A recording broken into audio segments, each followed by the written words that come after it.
में दर्शकों आपका स्वागत है। कहें कल पारस हॉस्पिटल शूटआउट में पुलिस के हाथ अभी तक कुछ नहीं लगा है। केवल सीसीटीवी फुटेज के अलावा पुलिस के हाथ न कोई शूटर्स आया है, न कोई शूटर्स के पीछे क्या कारण है वो भी अभी तक सामने नहीं आया है। पटना पुलिस के जो कप्तान है कार्तिकेय शर्मा, उनके नेतृत्व में और एसटीएफ खुद इस पूरे मामले को देख रही है। इसके बावजूद भी उन 6 लोगों में से किसी की गिरफ्तारी नहीं हुई। कल रात में अचानक देर रात अफवाह फैल गई, जो उसमें पहले अफवाह फैली जो एक मुठभेड़ में मारा गया, कुछ देर में के बाद अफवाह फैली जो गिरफ्तार हो गया।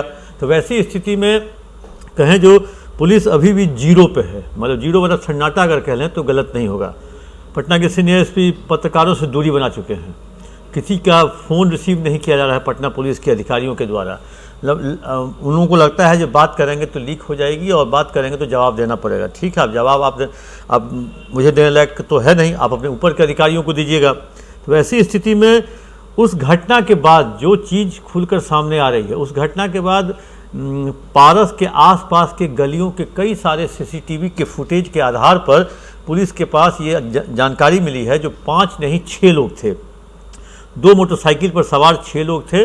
और जब वहाँ से लोग निकले हैं तो जैसे लगता है कि उन्होंने बहुत बड़ा कारनामा को अंजाम दिया हो, उस टाइप से खुशी मनाते हुए वहाँ से निकले हैं। इन तस्वीरों में आप देख लीजिए किस तरह से वो हवा में पिस्टल लहराते हुए बाइक पर 6 लोग जा रहे हैं। इसमें आप खुद पहचान सकते हैं जो सीसीटीवी की जो फुटेज है उसमें जो सबसे पहला वक्त जो शख्स है वो बादशाह उस या कहें तौसीफ उर्फ बादशाह, वो भी उसमें दिख रहा है, ब्लू टोपी भी दिख रहा है, सारे लोग उस बाइक पे दिख रहे हैं। इतना ही नहीं, मारने से पहले एक घर के सामने के सीसीटीवी में आप देख रहे होंगे जो 5 लोग बैठ के वहाँ पे मीटिंग कर रहे हैं या प्लान कर रहे हैं जो कैसे घुसा जाए।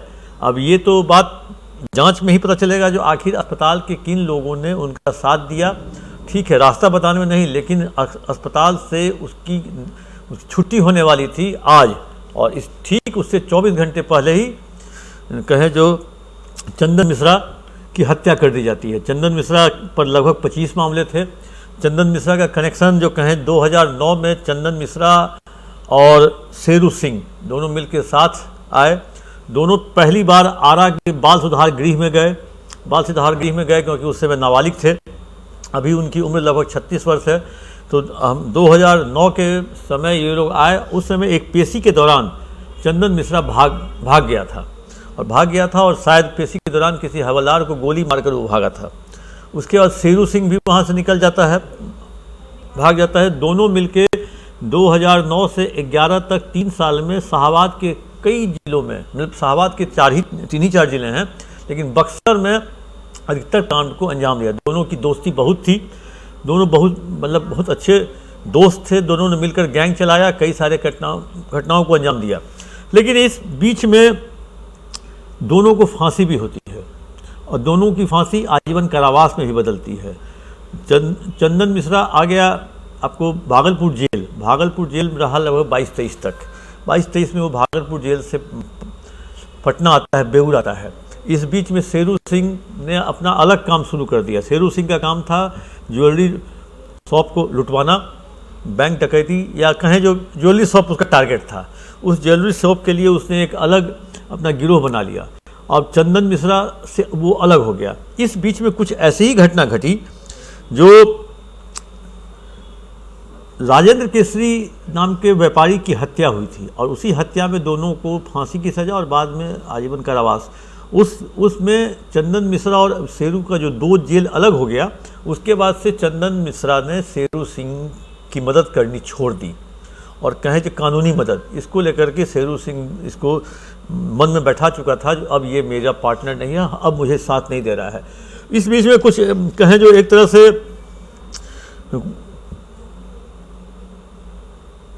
इसके शेरू सिंह के जो सोना गैंग जो था उसमें से आरा, पटना और वैशाली, इन तीनों जगह पे एक व्यक्ति मारा जाता है पुलिस के मुठभेड़ में, और चंदन पटना में है उन दिनों। और चंदन पटना में है तो इसको शेरू सिंह को लगा जो चंदन ही मेरे लोगों को के खिलाफ मुखबिरी करके मरवा रहा है, और इत्तेफाक से वही सारे लोग मर रहे हैं जो शेरू सिंह के कहने पर घटना को अंजाम देते थे। इसको शक हो गया शेरू सिंह को, जो यही मरवा रहा है। इसको लेकर के शेरू सिंह ने ठान ली जो अब चंदन सिंह, क्योंकि इस बीच में चंदन सिंह को पैरोल भी मिल गया, तो उसको आश्चर्य लगा जो पैरोल कैसे मिल गया। तो शेरू सिंह को लगा जो पुलिस के ही कंट्रोल में है, पुलिस ही इसको पैरोल दिलवाई है, और पुलिस के माध्यम से ही मेरे गैंग के लोगों को ये लगातार मरवा रहा है। उसके बाद शेरू सिंह ने ठान ली, शेरू सिंह ने बात की। अब शेरू सिंह किस तरह से संपर्क में आया तौसीफ उर्फ बादशाह का, अब ये तो जांच का विषय है, तफ्तीश का विषय है। लेकिन जो 2 दिन पहले एक इमरान नाम का शख्स पकड़ा गया था, उसमें भी शेरू को शक हुआ जो ये पैरोल पे छूटा हुआ है चंदन, कहीं चंदन ने ही मुखबिरी करके इमरान को न पकड़वाया। कुछ दिनों याद है जो मोकामा का एक युवक फुलवारी क्षेत्र में मारा गया था, जो बहुत दिनों के बाद पुलिस वहां तक पहुंची। वो जो युवक था वो भी शेरू सिंह के गिरोह का था, सोना ही लूट कांड में भी उसका कहें जो एक तरह से इन्वॉल्वमेंट था।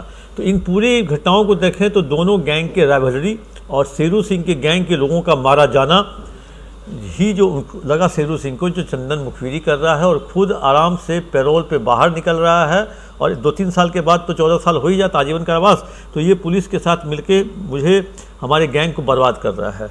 अब बादशाह खान पे आते हैं।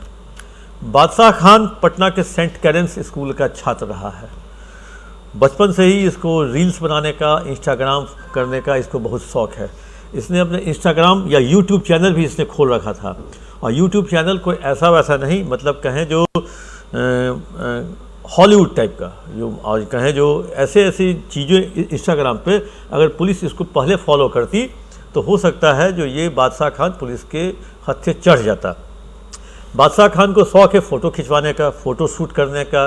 इंस्टाग्राम पर रील्स पर हम कुछ रील्स और इंस्टाग्राम पर फ़ोटो आपको ज़रूर दिखाएंगे, और आप देख भी रहे होंगे हमारे पीछे जो किस तरह से इसका फ़ोटो शूट है, किस तरह से इसका इंस्टाग्राम पर है, यूट्यूब पर है। तो बादशाह खान कहा जाता है, जो बादशाह खान कंस्ट्रक्शन लाइन में भी है।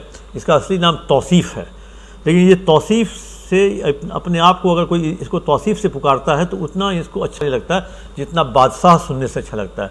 बादशाह मतलब रॉयल।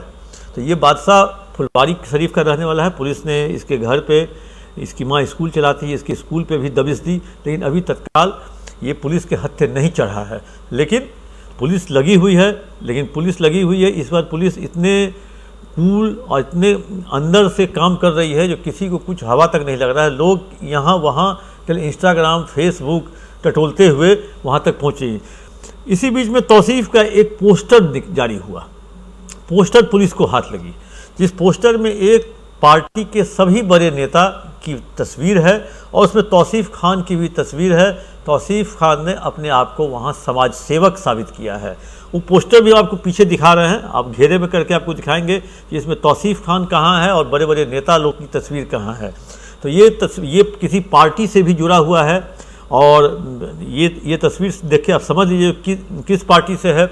और जब जिस पार्टी से, क्योंकि जिस ऐशो आराम के साथ ये ज़िंदगी जी रहा है रील्स के साथ, तो उससे आप अंदाज़ लगा सकते हैं जो ये पार्टी के अंदर कितने अंदर तक जा चुका था। वैसे इसकी योजना चुनाव लड़ने की भी थी, लेकिन तौसीफ़ उर्फ बादशाह ये पुलिस के लिए एक पहेली है। पुलिस के लिए कहें जो एक पहेली नहीं, पुलिस के लिए क्वेश्चन मार्क है, जो कब तक पुलिस के हत्थे चढ़ेगा। और पुलिस लगातार खोजबीन भी कर रही है, लेकिन पुलिस से लोग बहुत ज़्यादा दूर तक नहीं भाग पाते हैं। इसलिए आम लोगों को, और कहें जो एक तरह से आम लोगों को ही एक राहत मिलेगी, क्योंकि जिस तरह से इस घटना को अंजाम दिया गया, ठीक है घटना मरने वाला भी अपराधी, मारने वाला भी अपराधी, लेकिन किस तरीके से इस घटना को अंजाम दिया वो खौफनाक था। वो कहें जो इसको देख कर के आम लोग भी डर गए, और कहीं ना कहीं इस चीज़ को लेकर के आम लोगों में मरमरिंग भी है, जो अगर अस्पताल नहीं सुरक्षित है तो और कहाँ सुरक्षित है। क्योंकि अस्पताल जो वीवीआईपी अस्पताल है, पटना के 2, 4, 5 अस्पताल में से उस अस्पताल की गिनती होती है। वहाँ पे 2nd फ्लोर पे जाकर गेट पे शूट आउट होता, मेन गेट पे शूट आउट होता है, तो लोग जानते तो हाँ राह चलते हुए वहाँ पे घुसते हुए निकलते हुए मार दी। लेकिन आराम से वो आईसीयू में भर्ती है, आईसीयू में जाके उसकी हत्या की जाती है। ये क्वेश्चन मार्क तो है ही। अब देखना है कि पुलिस उस बादशाह, उस तौसीफ तक या उसके अन्य गुर्गों तक कब तक पहुंचती है। दर्शकों, कुछ अपडेट्स अगर होगा तो हम आपके पास ज़रूर आएंगे। तब तक के लिए आप देखते रहिए AV न्यूज़। आप अपना कमेंट देना ना भूलें कमेंट बॉक्स में जाकर।